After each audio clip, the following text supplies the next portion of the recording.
경찰이 고유정의 의붓 아들도 고 씨가 살해한 것으로 잠정 결론지었습니다. 그런데 직접 증거 없이 정황 증거로만 내린 결론이어서 법적 처벌은 불투명한 상황인데요. 이 4살 아이가 자기 집에서 사망을 해서 국과수가 타살됐다는 결론을 냈는데도 그 진실을 제대로 밝혀주지 못하는 답답한 현실에 오늘의 포커스를 맞췄습니다.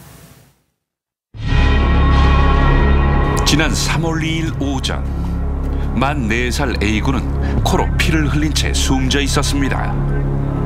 자기 집 침대 위 바로 옆에는 아빠가 같이 자고 있었는데도 말입니다. 어느 누가 6살 된 아이가 자다가 그렇게 피를 뿜으며 사망했을 때가 그렇게 죽을 수가 있을지. A군의 사망 추정 시각은 오전 5시. 5월 17일에 나온 국과수의 2차 조사 결과 아이는 엎드린 상태에서 몸통 포함 10분 이상 강한 압력을 받고 코와 입이 강력하게 눌려 숨진 것으로 드러났죠.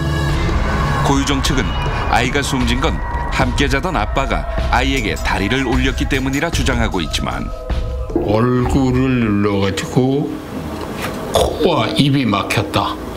그렇게 하면은 그때 반항하는 힘은 엄청 커요.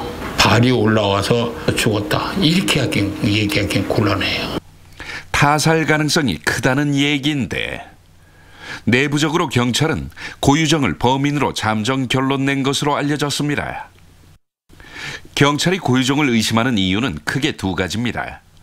먼저 경찰은 외부인 침입 흔적이 없고 당시 집안에 고유정과 아빠 둘뿐인 상황이었다면 친부보다는 재혼 생활에 의붓아들이 걸림돌이 된다고 생각할 수도 있는 고 씨가 범인일 가능성이 높다고 보고 있습니다. 또한 사건 당일 친부가 잠이 쏟아져 오전 10시가 넘어서야 일어났는데 그의 몸에서 스스로 먹은 적 없는 수면 유도제가 발견된 점도 고 씨 범행일 가능성을 높이고 있죠. 고의 살인 및 그 과실치사에 대해 수사를 진행하여 왔다. 아쉬운 건 경찰이 초동 수사를 제대로 못한 점입니다. 고유정은 사건 발생 2달 뒤 참고인으로 15분 경찰 조사를 받았죠.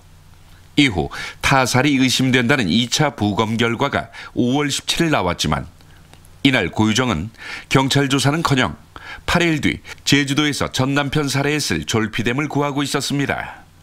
살인죄를 염두에 두고 수사를 하지 않았던 것 같습니다. 계모 관계라고는 하지만 일종의 가족 관계이기 때문에 참고인 신분으로.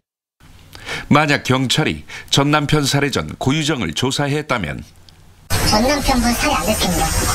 이거는 확실합니다.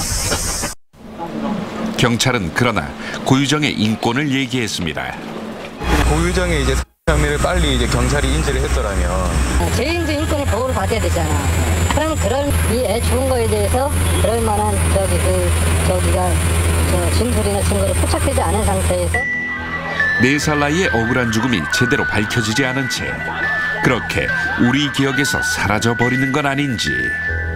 뉴스나인 포커스였습니다.